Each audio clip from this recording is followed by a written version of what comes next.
Hello, everybody. My name is Paul Beckwith. And in this video, I want to talk about a phenomena that was reported on just recently about a massive lightning bolt that actually stretched 515 miles crossing 3 states. So that's about 829 kilometers long with a duration of about 7.5 seconds or so. And there's a global lightning system database, and only recently have we increased the processing capability to detect when these massive megabolts actually occur, when we can determine the start and the finish of these bolts. So they went back into the database and they found an event from 2017, a Megaflash, that was more than 50 times the length of the average lightning bolt. So I'm going to talk about the World Meteorological Organization peer-reviewed paper, or maybe it's just a preprint, I'm not sure, talking about this. So in order to discuss what's going on, I'll show you some of the basic physics of why we have lightning in the first place, the charge separation in clouds, and upper atmospheric electrical phenomena, things like sprites and elves. These things aren't just in the folklore, but in terms of describing upper atmospheric flashes of light, very strange phenomena. Those are all connected. Now, from this massive mega flash, there was a lot of, it was basically cloud to cloud to cloud over a very long distance, but within different clouds, there was also cloud to ground lightning bursts, which of course are problematic for starting wildfires and a hazard to people as well. So let's have a look at this phenomena, which is actually a very fascinating phenomena, and also how under climate warming, it's expected that for every degree Celsius, there's 7% more moisture in the atmosphere, more water vapor. That's one factor, because there's more evaporation of water bodies at the surface. But it's also projected that there's about a 12% increase in the number of lightning strikes that occur per degree Celsius in warming. So I'm going to look at all of these things. You can consider this a primer on some of the basic science of lightning strikes. Okay, so this is the article that appeared about a week ago. NBC News, a shocking record. Lightning bolt stretched 515 miles, crossed 3 states, 50 times the length of the average lightning bolt. Okay, it's the longest in recorded history in the world. It stretched from eastern Texas to near Kansas City, distance that would take 8 hours by car, 90 minutes by commercial plane. The average bolt of lightning usually measures less than 10 miles. Okay, so this is 51, 52 times larger than the average lightning bolt.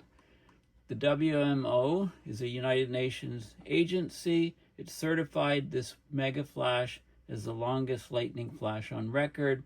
It struck October 22nd, 2017, during a severe storm that hit the Great Plains. Of course, we know Tornado Alley. We know that many of these huge convective storms form in the Great Plains region. So a mega flash is just a giant bolt of lightning. It travels huge distances from its origin point. And here's a illustration of the storm system and the propagation of this lightning bolt. Okay, and a little animation showing how it spread that incredible distance.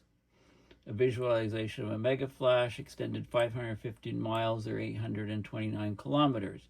It's a very strange phenomena. They were only discovered 10 years ago. when they could use a particular set of technologies to detect the start and end locations. They're not completely uncommon, but they typically only occur in parts of the world where the geography and atmospheric conditions can produce the most severe thunderstorms.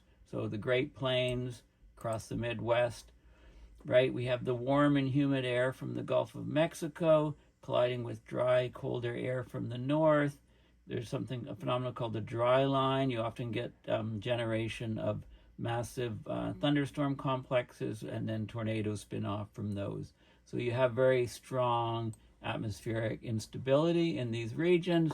This is showing you different lightning bolts in this massive Megaflash. We didn't have the technology to measure it at the time, or until just a recent study done that went through the lightning database with newer processing power, etc.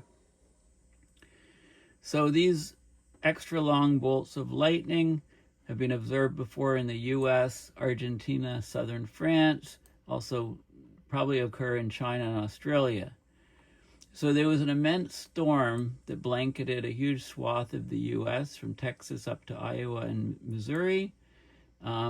So the megaflashes extended across multiple states, formed high in the atmosphere, rarely caused damage on the ground, but you do get some cloud to ground bursts as a resulting, but this is a horizontal lightning burst, cloud to cloud, upwards of 10 to 18,000 feet high in the upper to middle layers of a thunderstorm. Okay, so here's another illustration of it. The cloud to ground lightning is indicated with the symbol. So blue is negative, cloud to ground, and red is positive. Okay, so there, within this massive horizontal lightning pulse, there were many cloud to ground lightning bursts of different polarities, and I'll explain the charge separation in clouds. So there was a new study published in the Bulletin of the American Meteorological Society, BAMS. And of course, these findings are important for public safety about electrified clouds, right? You can get flashes traveling extremely long distances, impacting aviation, sparking wildfires. About 20 people die each year in the US. Injuries are hundreds of more, according to the Weather Service. So the previous world record was detected 5 years ago. It was this new world record exceeds it by 38 miles. So April 29, 2020, there was a large mega lightning burst. It spanned 477.2 miles across parts of the southern US. So this is exceeding that. It's 515 miles. So they identified this 27 megaflash only after a re-examination of the archival measurements taken when the storm occurred. So when the original studies were done, we didn't have the tech that we have today. Now we have this instrument on a weather satellite, very accurately detects lightning, can precisely pinpoint where, how far, and how long a lightning flash event takes place. We're likely to get even longer and larger megaflashes in the coming years as our satellite detection improves, but also as the climate is warming. Right, with every degree Celsius of warming, we have about 12% more lightning strikes, 7% more water vapor in the atmosphere, fueling these large storms. Okay, so that's the article.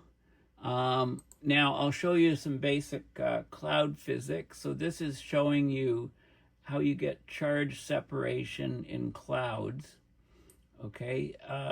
Because there's a lot of vertical movement in clouds, so the electrons are carried lower, tend to bunch in the middle of the cloud, and you get a center of positive charge, very large in the upper part of the cloud, and then a smaller center of positive charge below. When you get a positive charge here, it attracts electrons, so electrons come to the surface here. So you get a charge separation, and you can get cloud to ground bolts.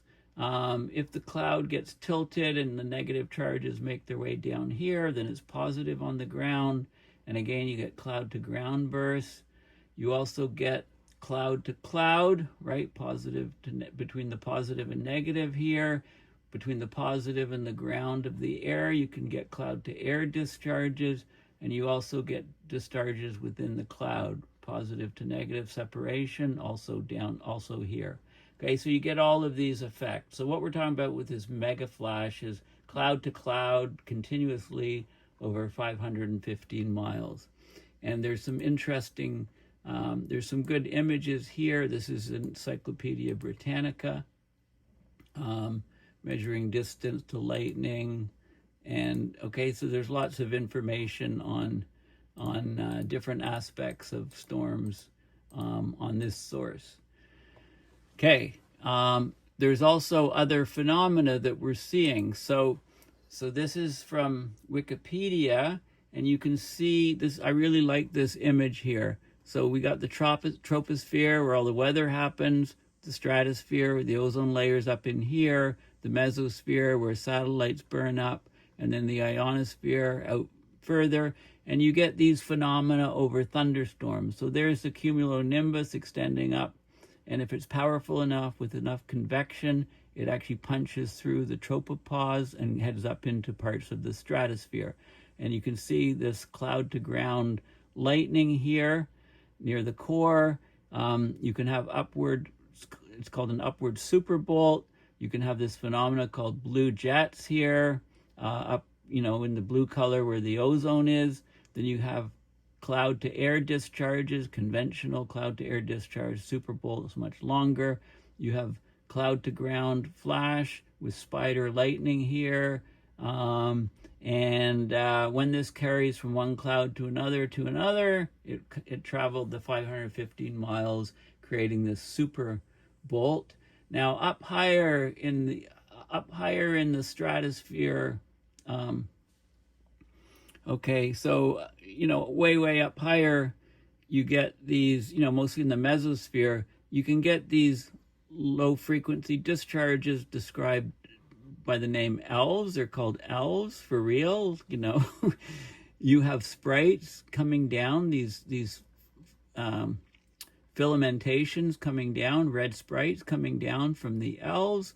And then you also have these tendrils here, more of a purplish color here. So you get all of these different phenomena with upper atmosphere lightning and electrical discharge phenomena related to the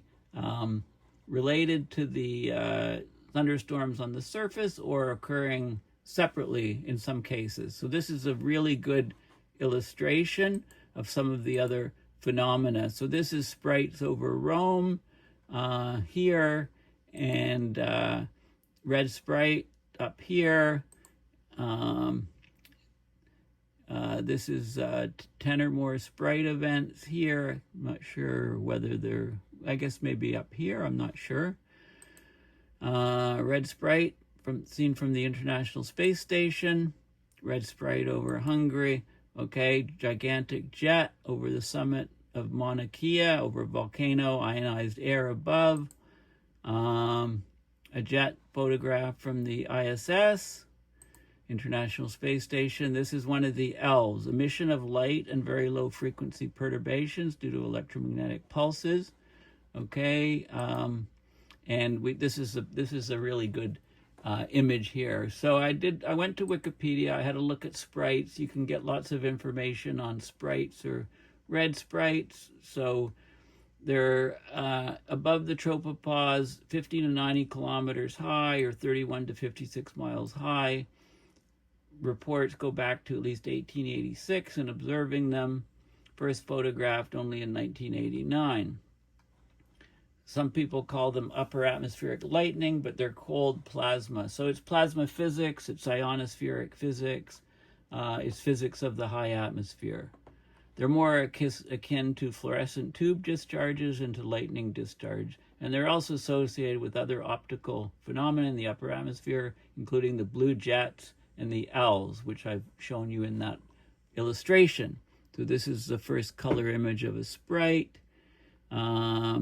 There's some sprites over here, over the Alps.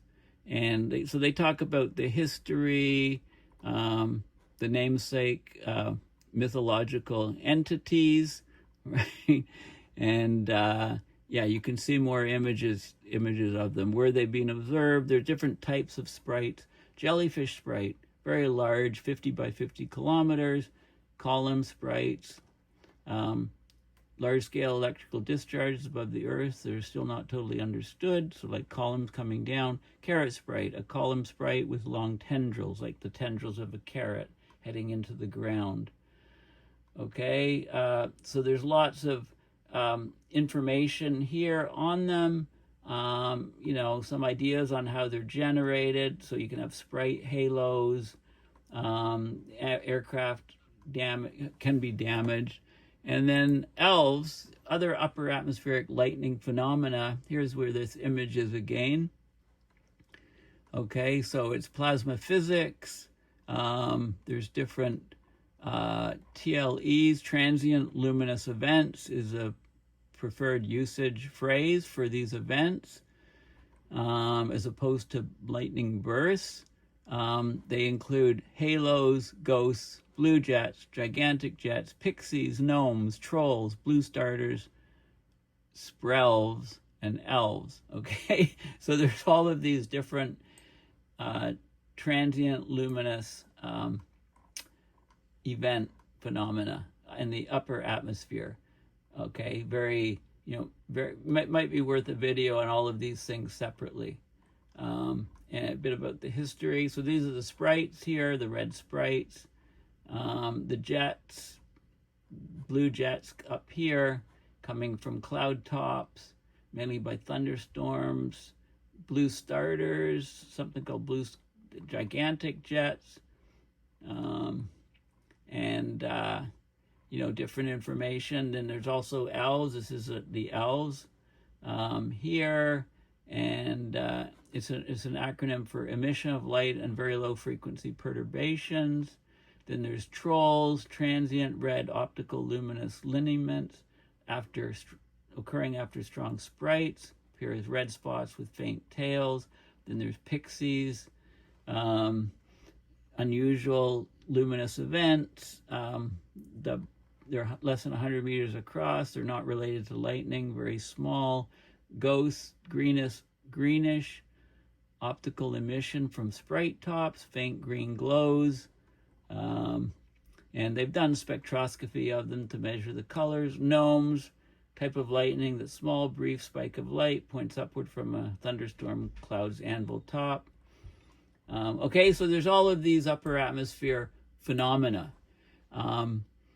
Now, this is the link to the paper that was just published on July 31st by the World Meteorological Organization.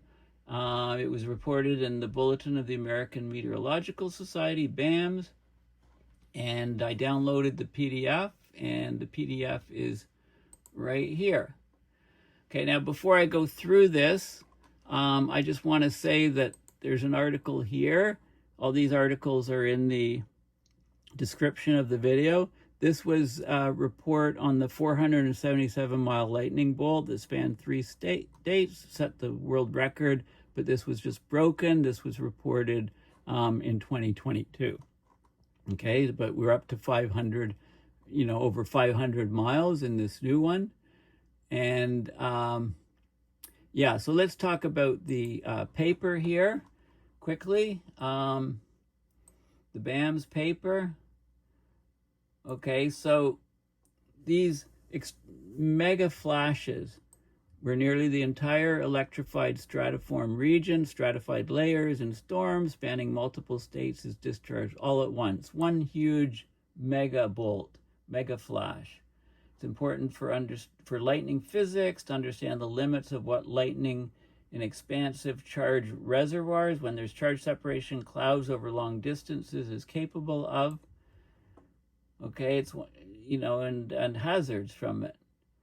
Okay, so they went through all of the data in the data records gathered by lightning sensors, and they only discovered this new record mega flash. They identified it, and you know, we know that they've existed, these mega flashes, but this sets a world record, you know, because of detection capability is better from satellites, and data processing methods have improved. Okay, so, they talk about it being a bolt from the gray clouds, analogous to a bolt from the blue, if you're in blue sky and lightning hits in your region. So beginning in 2017, the WMO has evaluated single lightning flash extremes with regard to their length and temporal duration. So in 2017, there was the longest flash on record, extended 321 kilometers. These flashes have to be typically greater than, to define a megaflash, single continuous flash over 100 kilometers in horizontal length, durations of 5 seconds or greater.